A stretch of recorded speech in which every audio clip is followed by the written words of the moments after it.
Good morning, good afternoon, or right in between both, between both noon and, I don't know. Happy noontime. Anyway, thanks for joining us. We're just going to wait a few minutes as there's always a few stragglers coming in at the last minute because it's lunchtime and right at the top of the hour, people are moving from one event to the other. And I can see a few more people popping in as we talk. So we'll just give it another minute and then we'll jump into the Gen Z reality check. So excited. Um, right. All right, it's 12:01. People join, they'll join when they join. So I've got my colleague Christy McQueen here. Hello, Christy. Say hello to everybody. She's going to help me because even though I was a rock star at Zoom during COVID, I seem to have lost my zoominess over the last little while. So she's here to bail me out in case things are going sideways.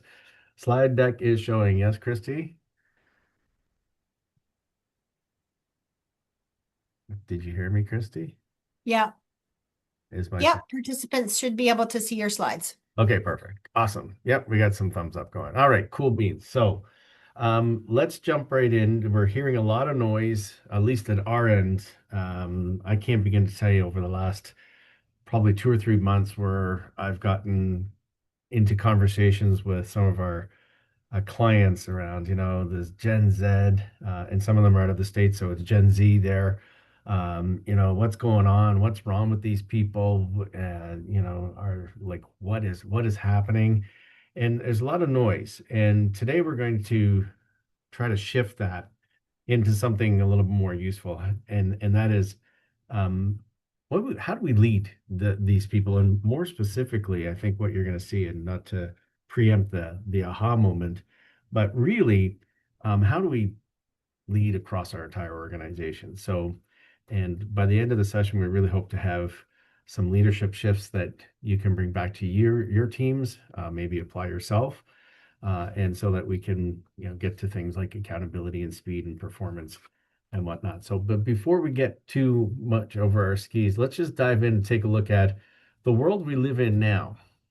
And that is our organizations are multi-generational. We've seen this before. The last time that we were asked, "Hey Terry, hey Aria, can you guys talk to us about these damn millennials?" Well, they've now taken second stage to these Gen Z, Gen Z folks. So, but just to kind of contextualize a little bit, we all know about our baby boomers. As for many of us, as our parents, or dare I say, in some cases, maybe grandparents. These are the 46 to 60s, roughly. Got to remember, these people were the civil rights movement. They went through the Vietnam War. They went through the Cold War, and God bless their souls. They really brought rock and roll to the forefront, and we thank them profusely for that. The defining characteristics of that generation is very individualistic, very experimental. Just say 60s, and you'll understand what that means. Very much concerned with social causes. So that was kind of that group. Then the next group, of which I belong to, is born from the 1960s into the 80s, the Gen X group, also known as the Popos, which is the passed over and pissed off group because there were so damn many baby boomers in front of us. We never got the opportunities that other generations had. But we're the latchkey kids, dual income families. The whole grunge scene was coming on board.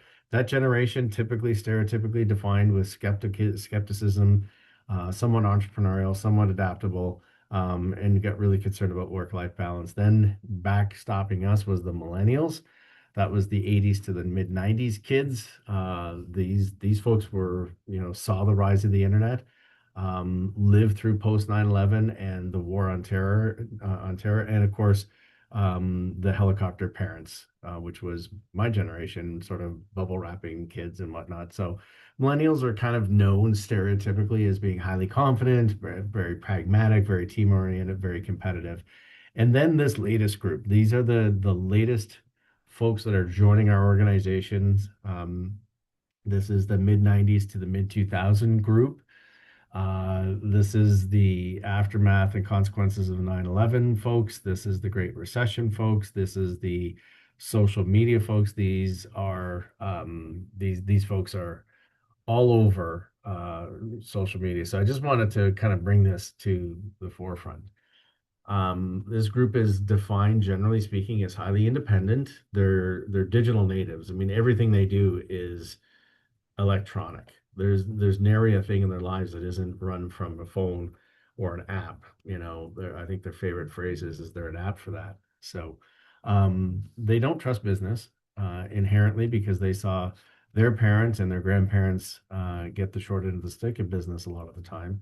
Very socially aware, very social conscious. And these folks move quickly. That's what they know. Everything was, they were brought up in the instantaneous society. You need something to eat, it's instant. You want to get a meal, it's instant. So what I'm going to do next is potentially offensive. It's not meant to be, but these are the stereotypes that we hear. So the defining characteristics, well, we know them to be independent digital natives, etc. Here are the things that we hear when people talk to us. So these aren't necessarily our thoughts, but this is what we hear. We hear things that Gen Z are generally lazy at work, they're highly entitled, they have no resilience, they're overly sensitive, and they have absolutely no work ethic. We're here today to dispel these myths, but nonetheless, these myths or these stereotypes exist. And if these take root, and if we continue to condone these stereotypes, then they will become fact and becomes a self-fulfilling prophecy. And we want to get that off the table today. We want to get this notion of the generational divides and all this sort of thing off the table. If only, when you look at the data, and this one's always fascinating to me. What happens to the person that was born, say, 1979, December 31st? Are they part of Gen X or are they part of the millennials? In other words, sometimes these categorizations are artificial in a lot of ways. And sometimes we can get kind of caught up in this notion of just at the time when you're born has a profound impact on who you are. One of the slides you're going to see later on, which we're quite notorious for, is one size fits one. We'll come back to that in a minute. So why are we so I'm going to say uptight, but sort of really in bringing this to the fore? Primarily because our workforce expectations are shifting on us. Absolutely no question. If you think that work is stable, I want to come. Well, actually, I don't want to come work for you because that would be boring. But it is a very fluid workforce right now, and their expectations are shifting, which is causing friction. We're seeing more of this in our teams and our organizations. We're seeing performance gaps becoming more visible, and the things that kind of are causing angst today is resulting in people voting with their feet, and they, especially millennials, especially Gen Z, they vote with their feet. They'll leave you if things aren't great. The baby boomers, on the other hand, you could have left everything up to chance of the baby boomers. Why? Because if you look at this chart, the sort of odd orangey yellow color here is the population distribution in 2022. The blue line or the purple line is that same distribution 20 years earlier. And you can see the baby boomers in 2022. Here they are. They're up in here. This is sort of the 47 to 57-ish. This is these are your baby boomers. There's the distribution of the population. So just 3-4 years ago, they were, 60, 65, 70. Look, there was a massive amount of them. And the thing about being a baby boomer was that if your workplace was crap, your boss was crap, you felt like you should hit the exits. You didn't. You hung in there, and you hung in there primarily because there were 6 other people that were lined up outside the door to take your job. Notice what happens with the next generation, though. You see this, currently, and 4 years ago, we see this gap coming down here. There's the baby boomers in 2022. They've moved up, but see, this gap has just moved up. We had a dearth of people in my generation. So you would think that that would have been opening up a lot of doors, but we had this massive group of people in front of us that prevented that from happening. So that's really notable. That's a real notable thing in our distribution because there was such a large group of people in front of us. What has happened as a result of that, we see the boomerang, what we often refer to the boomerang, coming back around here. or the Echo, I think it's also called. So there's your baby boomers had less kids. That's my generation right in there. And then the baby Echo. But now this one should scare the living crap out of everybody. This is terrifying, absolutely unmitigating terrifying. And if you're not terrified by this, this is worse than the most terrifying movie at the movie theaters right now. We simply do not have enough people. This is the next generation. This is the next iteration. And this is at the tail end, this is where our Gen Zs are kind of lining up right in here. We don't have enough people coming behind us. Simply put, nobody's talking about this. Absolutely nobody's talking about the fact that we have this massive problem that's coming at us. You go back to Alberta back in the boom, like in the early 2000s when they were paying workers at Tim Hortons 25, 30, $30 an hour to work at Tim Hortons because they had to get people because there just wasn't enough people to fill all the jobs out there at the time. That was a precursor to what's coming at us. AI may save us. I don't think it will. I think the bloom's coming off that rose a little bit, but this is why this is so critical right now. No matter what generation you're working with inside your organization, be it a baby boomer, most of them have exited by now, Generation X, millennials, Gen Z. This is what we got. So it's not like not like with the baby boomers, you say, well, I don't really like that person. We can move them out and get three more to come in and take their place. Those days are gone. So we got to work with what we have. And dare I say, maybe it's time, we'll save this for another time. This is a crisis nobody's talking about. It's driving me crazy. But anyway, we'll move on. So we're going to do a poll and make sure I can launch a poll. I want to know what's frustrating you right now. Is it a lack of accountability? And let me just go back here. I'm going to launch this one. Hold on. Oh, shit. Can I relaunch this, Christy? Relaunch poll. There we go. Yes. Okay. Should be coming up there. So what frustrates you right now? No. Yes. No, that's question number 2. Shit. Go back to question number 1. There it is. Sorry. We'll do this. Not good at this. There. Why is this not working? Oh, Christy saved me. So, I got it, Terry. Okay. Thanks. I got it. I lost the wrong one. Here we go. All right. There you go. Perfect. Ooh, get over my skis. They were in the opposite order. Okay, what frustrates you right now? Is the lack of accountability? Is it too many questions? Is it missed expectations? A lack of initiative? All of the above, or something other? And if you're gonna click other, we may ask a few people to drop that in the chat box, and maybe Christy, you can take a look at the chat there. So right now, so my all-time favorite is winning so far. So we got yep, this is I thought. Right now, well, I don't want to tell you because I would influence your vote. So, okay, we got, let's see. Okay. And they've got almost all of you participating, so that's cool. A few of you hanging out there. All right, let's end that poll and share the results. So 42% say lack of accountability, lack of initiative, 21%, all the above, 21%, and then a few others as well. So lack of accountability, not surprising. We get that a lot. We see that a lot in our practice where, can you help us with accountability? So all of these issues, lack of accountability, too many questions, missed expectations, lack of initiative, anything else that you may have thought on there, what we're describing here is not a generational problem. This is it's clarity, it's feedback, it's accountability problem. This is bigger than just a generational problem. So here's the myth versus the reality of Gen Z. And so first of all, Gen Z, they need constant feedback. The reality is they just expect faster clarity. They lack resilience. The fact of the matter is they just will not tolerate unclear expectations. They job hop a lot. Well, it turns out they just like to actively manage their own growth and don't leave that to somebody else to make those decisions for them. They challenge authority. That challenging of authority is really what they're saying is we expect transparency and no hidden agendas. We're not excusing the behavior. We're trying to understand what is actually driving it. Some of the other themes you see when you get to Gen Z is They want visible progression with their career development. They will learn, and they will want to manage it.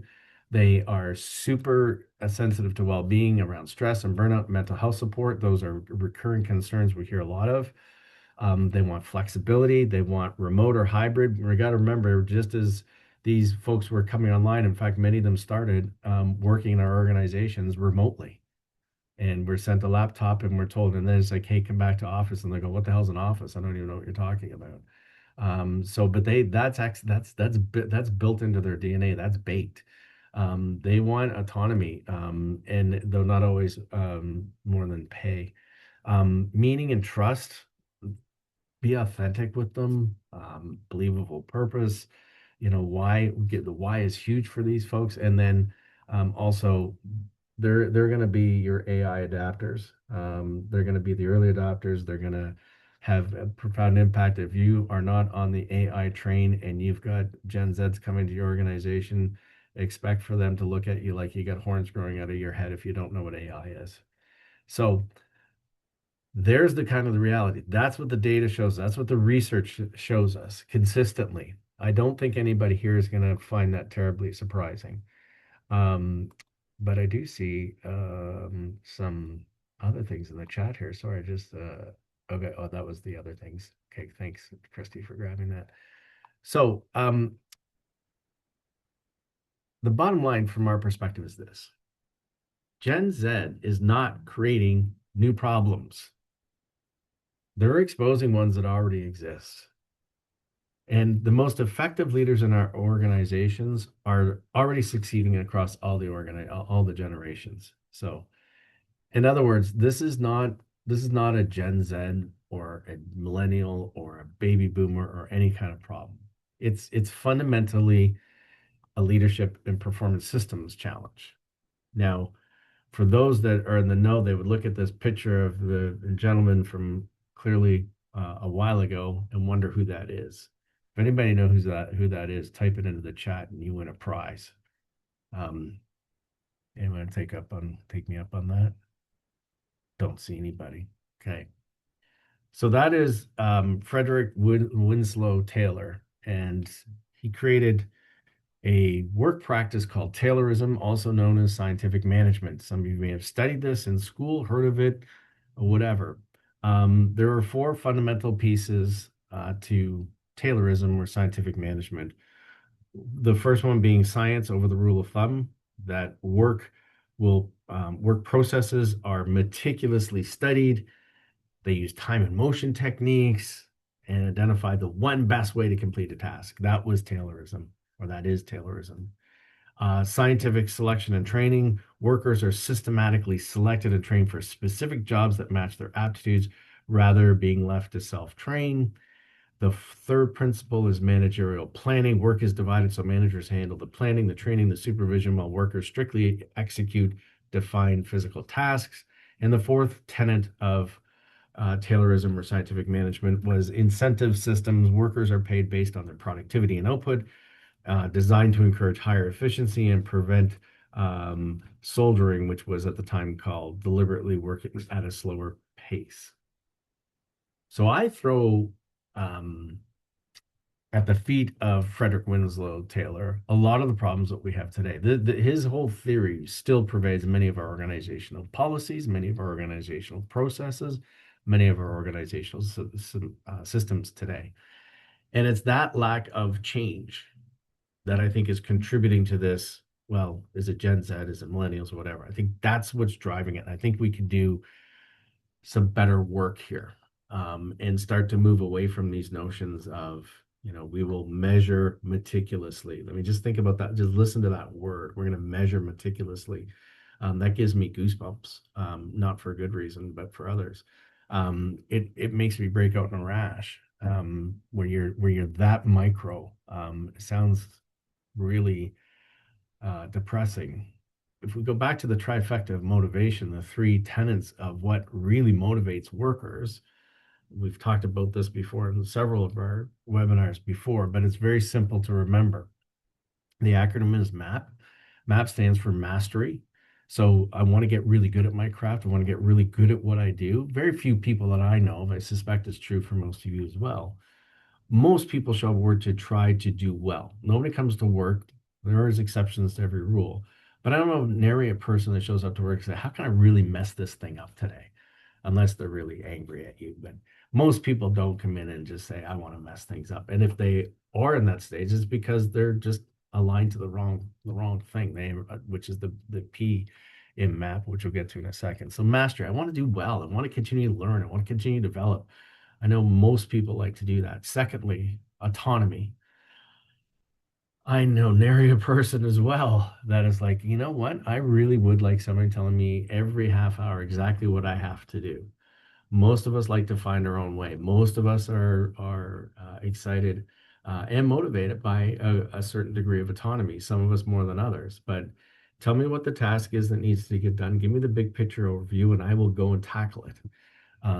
That's the A in MAP, mastery, autonomy. And the third one, of course, is purpose. And this is huge for the more recent generations, especially the millennials and the Gen Zs, which is why? Why are we doing this? Why is so incredibly powerful? It's so incredibly compelling. And if you don't have an answer to the question why we're doing this, and you just answer cause, which we oftentimes do with our children, they're not going to buy in, and they're going to leave you. It's like, I need to understand, I need to be aligned with the rationale behind why we're doing what we're doing. Undergirding everything at the absolute foundational pieces of every relationship in our organization is trust. Absent trust, you pretty much got nothing. And it's a very, very difficult mountain to climb without trust. Low trust shows up as lack of ownership, whereas high trust shows up as somebody taking the initiative. Low trust shows up as a constant questioning and almost to the point of badgering. High trust shows up as just speed and getting things done. Low trust shows up as people are disengaged, they're disenfranchised, they're dialing it in, versus high trust shows up as accountability. One of the very things that most of you, 50% of you, said was one of the things that was frustrating you right now. So my question to you, and this is rhetorical, but I want you to, maybe jot this down and reflect it over the next couple of days, is if I was to ask your team right now, if I was to ask your team, what does success look like this week? And when will you get feedback? Would they all answer consistently? Because if they don't answer consistently, then what's that about? Is that a one size fits one type of approach? Okay, but they should be able to answer those questions minimally. I suspect a lot of people wouldn't know how to answer those questions. And that could be a sign that we're dealing with a trust issue, perhaps. Now, this came out of a study years ago. I think it was 2014. Christy's on the call. She would know better than I would. Well, they found there were 5 key things that leaders can do to build trust. So if we're all going to agree, it's like, okay, listen, I get it. I get what you're throwing down here, Terry. You're throwing down that this is not a specific issue with a specific generation or a specific line grouping of birth dates. Okay, I'll buy that for $1, but I'm still not sure I'm buying what you're selling here. Okay, fair enough.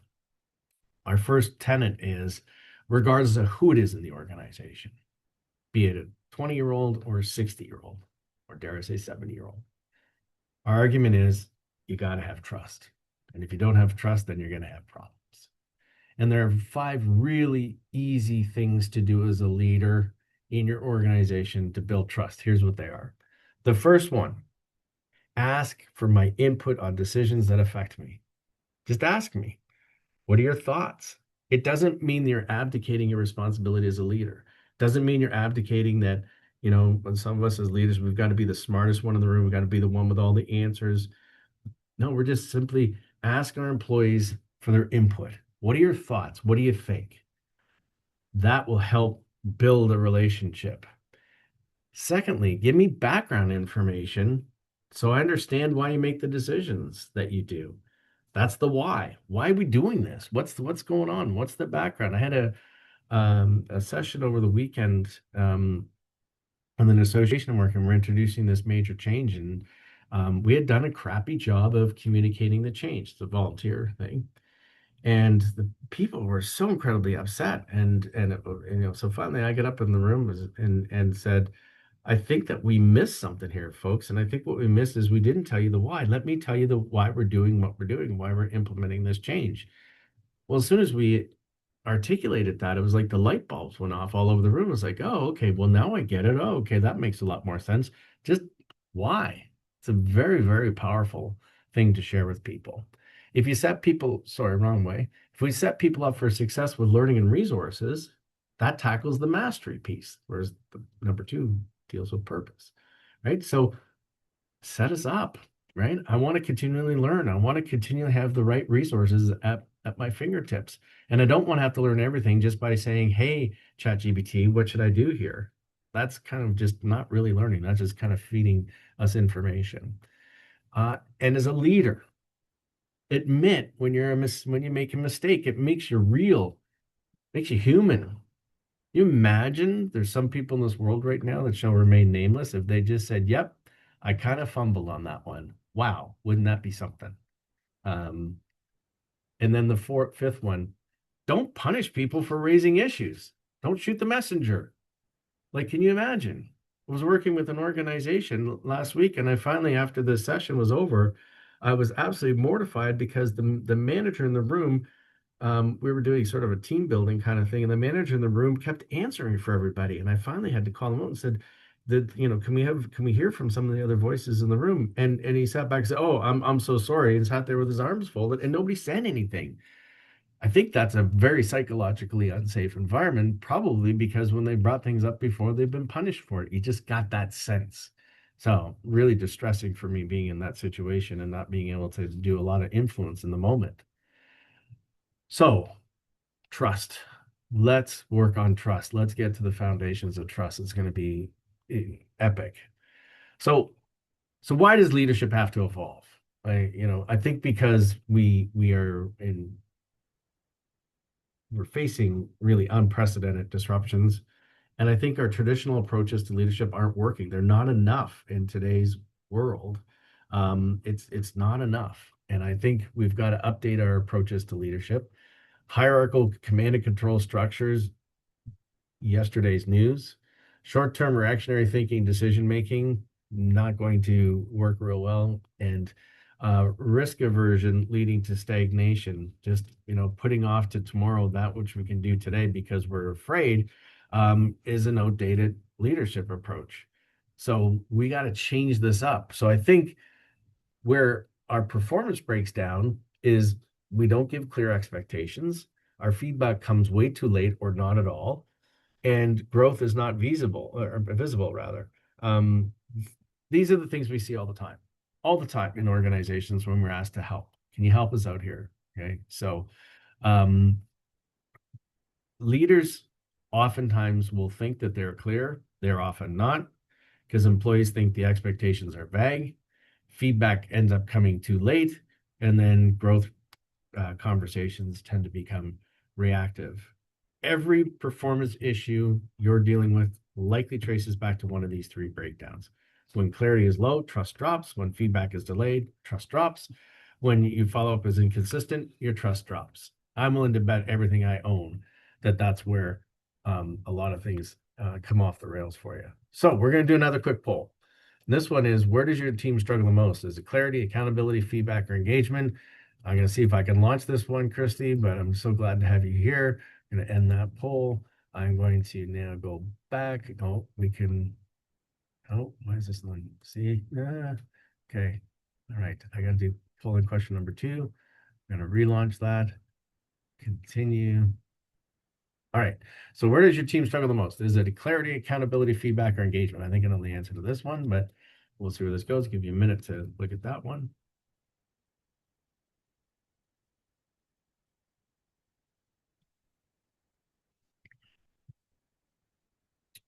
Ooh, this is an interesting split. So we've got almost everybody, about 3/4 of you participated. Jump in there, a few stragglers. Don't overthink it. Let's just see what you think. There's another one. There's a couple more. So super interesting. All right. I'm going to end that poll and I'll share the results with you. So, not surprisingly, our accountability friend shows up once again. Okay, so struggling with accountability. But it's super interesting that engagement was also sort of number two, with clarity and feedback sort of splitting between the other ones. So, not surprising. Most leaders know exactly where their issue is. Everything that we might think is a Gen Z issue is really pervasive across every generation. So, our thesis is this: leaders struggle to be fully present, to be clear in their expectations, to be curious about employees, what's going on with them, their employees, and they struggle to follow up consistently. Now, this is not something that they choose to do. They don't choose to purposely not be present. They don't choose to purposely be unclear. But we've got them doing so many things that the very behaviors that are going to get them the wins, they deprioritize. So the gap isn't intent, it's consistency. Okay? So what does a consistent leadership actually look like? Disciplined leadership looks like the following. Move the looks like the following. There we go.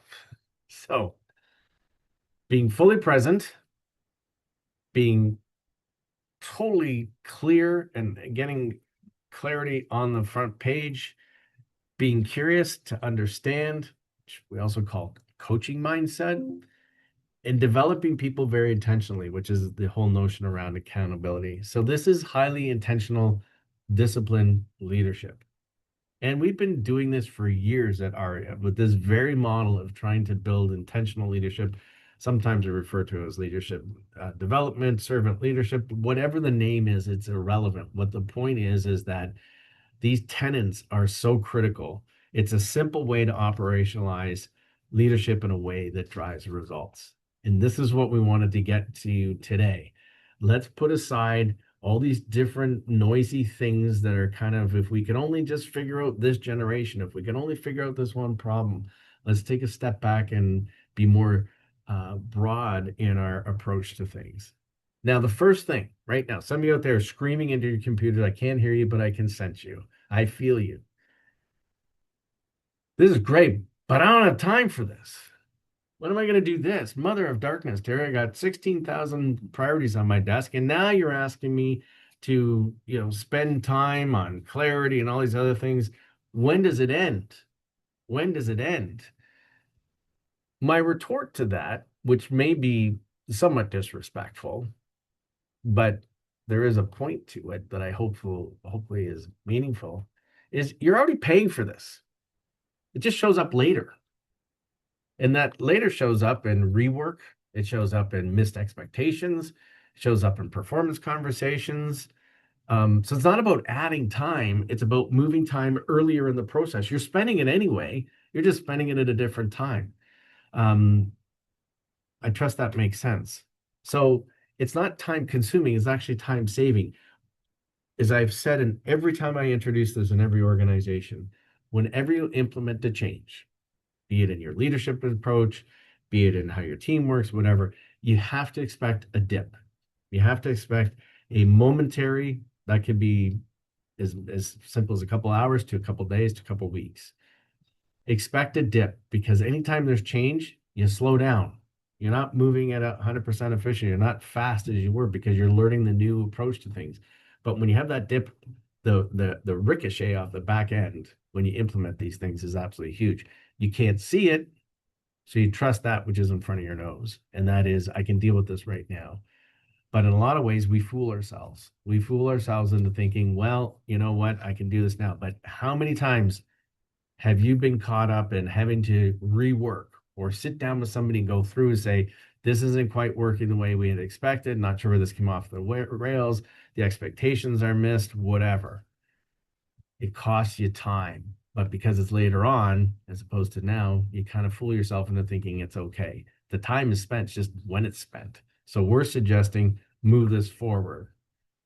And when you're moving forward with folks, I think we alluded to it earlier on. This is my rallying call. This is the thing that I just get really passionate about. And here it is.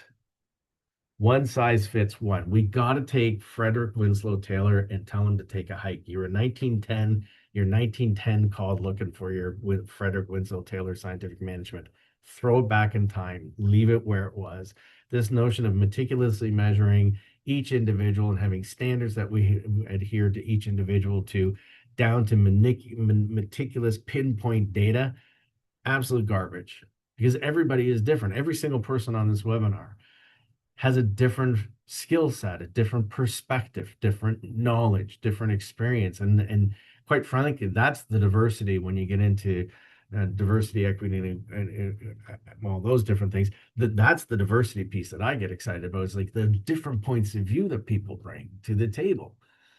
But if we bring all this different diverse thoughts, cognitions, and experiences and knowledge to the table and then dismiss it by using a scientific management platform where we measure everybody the same, we kind of just, dare I say it, shit the bed. So one size fits all. Success looks different from one person to the next. The question I always throw out to people is, well, how well do you really know the people that report to you right now? Some of us know our people very, very well. We know their strengths, we know their weaknesses, we know their quirks, we know their quarks. We know the things that are going to piss them off, we know the things that are going to excite them. And if you're playing chess, as opposed to checkers, if you're playing chess, you're finding a way to make sure all those different pieces are coming together. But how you manage Fred may be different how you manage Sally, because Sally has different quirks and quirks, different strengths and weaknesses, different approaches to things, a different map. Mastery, autonomy, purpose means different things to them. If we're doing this broad brushstroke approach to leadership, it's not going to work. So we have to take a one size fits one approach. Again, time consuming, but the time you invest now is going to save you the time down the road. So what are the component parts that we need to look at? Well, trust. Okay. Trust is built through consistent execution of behavior. That's the present, the clarity, the coaching, the accountability, those four tenets. Consistency. It doesn't mean the same for everybody. It means consistent, that it's a consistent approach, not the same. Okay. So present, that starts with intention. That means you prepare for key interactions with people.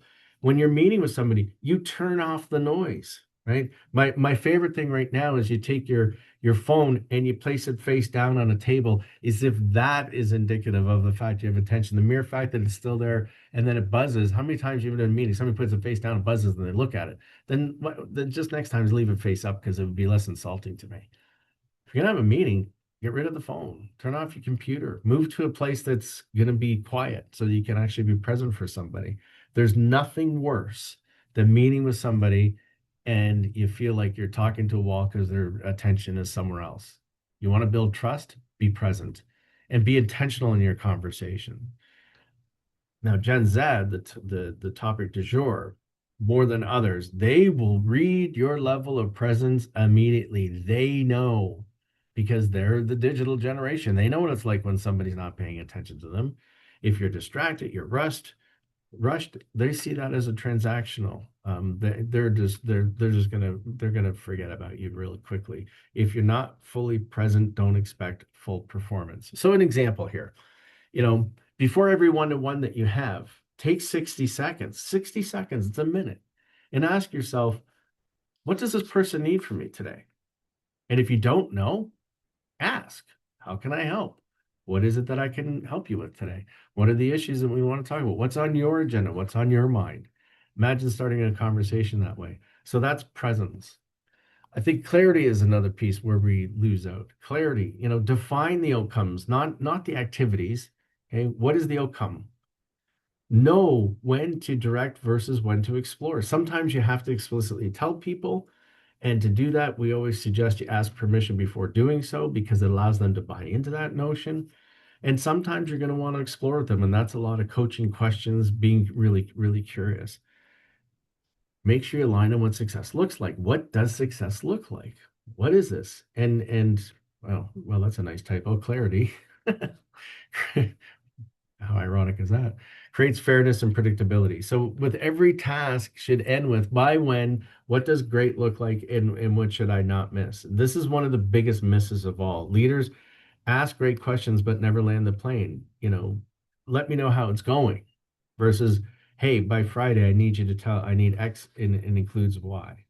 So just more specificity on it. With respect to coaching, um, yeah, curiosity. Oh my goodness. Become an annoying 2, 3, 4-year-old again. Why did we lose that? Yeah, they can be annoying sometimes, but they're just so voraciously hungry for information. We sort of beat that out of ourselves by the time we finish high school. Curiosity is a sign of respect. It's helping uncover perspectives. It provides opportunities for feedback, and you stay in the moment. Asking great questions and embracing curiosity when you really genuinely try to understand someone's perspective, trust builds quickly. Most feedback comes way too late, by the way. High performing leaders give feedback in the moment, not weeks later. For those that have been part of conversations I've had before, it's nice to see that we're moving away from these yearly performance reviews, which I never understood. I understood the impetus behind them, but that was the only time in some organizations you ever got feedback. It'd be akin to having a sit down on your kid's birthday and giving them a feedback about, you and your buddies got into the booze cabinet back in New Year's Eve. Don't do that again. And their birthday's in July. Like, talk about a lost moment. So, coaching understanding. Ask one question before giving an answer. What's the real issue for you? What have you considered? How can I help? That's the miracle question. We refer to it often here as the miracle question. How can I help you? And then the last one here is on accountability, the one that everybody's screaming about today. Accountability, accountability, accountability. Gen Z, most in particular, but most generations, they don't resist it. What they resist is unclear and inconsistent accountability. This one's big. If you only enforce accountability sometimes, trust actually declines. Inconsistent accountability feels like unfairness to them. You want to challenge, but you don't want to overwhelm them. You got to set those stretch work intentionally. That's why the one size fits one is so important. If you took every assignment, every person and stretch them the same way, some are going to falter and some are going to excel. You got to really build individualized motivational packages. Setting those clear expectations, following through with consistency. Consistency builds the credibility you need, and being intentional. Always confirm, as an example. Always confirm next check-ins before the conversation ends. By Friday at noon, I need a one-page summary, 3 options, and your recommendation instead of, keep me posted. The one that kills me all the time is you get to the end of the meeting because we never leave enough time at the end of the meeting, and I am going to do it on this call, by the way, to talk about what are the next steps. And what you usually hear is, hey, you good? Yeah, I'm good. You good? Good. I'm good. Okay, we're good. Without explicitly stating, well, what are you good about? And I know this is something I struggle with all the time, but let's get clarity. That's going to help with accountability. Is the frequency and clarity um, lead to performance? So again, prepare for those key interactions, minimize those distractions, be intentional in your conversation. Can't stress that enough. What do high performers do differently? They're present. They stay close to the work. They clarify their expectations early and they check in. They don't assume. They give feedback in real time through curiosity, not through telling. They use stretch goals to help develop capability, and they hold people accountable. Holding people accountable has a negative connotation to it. It's just, this was to happen. What's the status of that? And instead of beating them up if they don't meet it, and say, well, what got in the way? What were some of the barriers? Getting curious about things, and as opposed to assuming, oh, well, they didn't get that done because, as some of our stereotypes about Gen Z at the beginning really filter through, and you make those assumptions. Find out what's going on with them. Find out what's getting in the way. So if you do nothing else this week, we would encourage you to do the following. Well, the first thing is, let's drop the generational nonsense and instead see people for who they are. Get to know them on a one-on-one basis. That would be my first inclination. And I'm an old guy now. I mean, this guy's doing a Gen Z talk. Come on, like, really? But here's what I do know is, throughout my entire career, when you focused on one-on-one and you got to know and you get to know every single one of your employees really, really well, that's a whole lot better than this broad brushstrokes stereotypical assumption. So if you do one thing this week, aside from that, is this: set one clear expectation per person, just one. Give one real feedback in real time, just one, and do one follow-up check, just one. That's not an inordinate amount of work. That alone guarantee you will see performance shifts as a result. I have one clear expectation. I want to give you one real-time feedback moment, and I do one follow-up check-in. That in of itself, I think will start to move the needle for you on all those different issues, accountability and whatnot. So the message I think that we want to provide is this: Gen Z is not forcing you to do more leadership. They're forcing you to do the leadership you should have been doing all along. That is, start early, be clearer, and follow up. So if there's nothing else, create clarity early on, give feedback faster, follow up consistently, do those three things, and we argue performance will increase across every generation inside your organization, regardless of when they happen to be born and at what time, what date, and dare I say, what hospital. Don't think that factors into generations, but all right. So there you go. Questions, discussions, throw stuff in the chat box. Tell me I'm batshit crazy, whatever it is. But these are the things we love to do here is noodle these core concepts around. But this is our point of view. It doesn't mean we've got it right. Love to hear your thoughts on this. Jump in if you want to speak or throw something in the chat box would be helpful. Otherwise, I'm looking at myself on a screen and wondering if anybody's there. That's my best. Terry, one of the comments that came in the other category from the first poll was looking at it from a different perspective, the inability of our workforces to adapt to the changing demographics. What would you say to an organization that's trying to help their teams interpersonally to be more accepting of the value of the diversity that those different age groups bring to the table? So, Christy, what do you think I'm going to say to that? Come on. What would you do? I think my focus would be on, so I'm responsible as a leader for building trust with my team members. But as a leader, I'm also responsible for helping my team members to build trust amongst each other. And so helping them to get to know each other, creating opportunities for them to work cross-functionally, to develop an appreciation for the value that the different strengths that come with some of those generational norms. That's where my mind goes. My mind goes to maybe one level above that is encourage curiosity. Yeah. We have given it, like I forget which book it was. I remember reading this. Was it Revenge of the Tipping Point or one of these? I forget where it was. But basically they talked about how we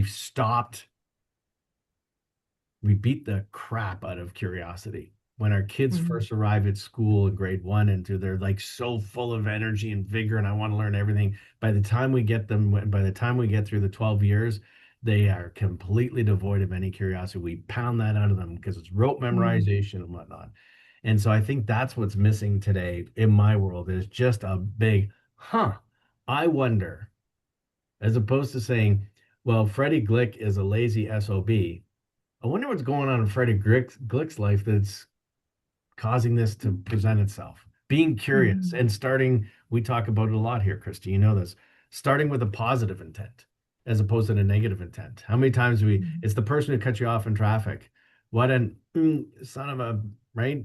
Well, maybe there's somebody in the hospital. Maybe they're trying to get home because they got to get to daycare. There could be a million reasons as to why they're behaving that way, but our first instinct is to go negative. Start with a positive intent and stay curious.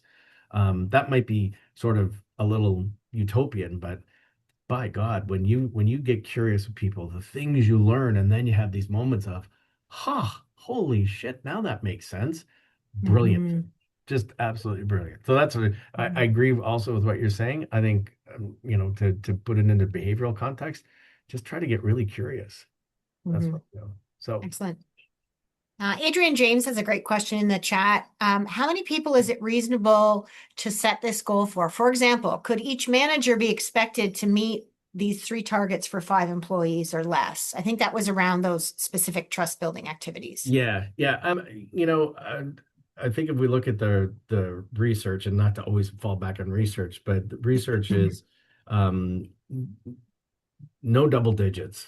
So I think three, 5 employees seems reasonable.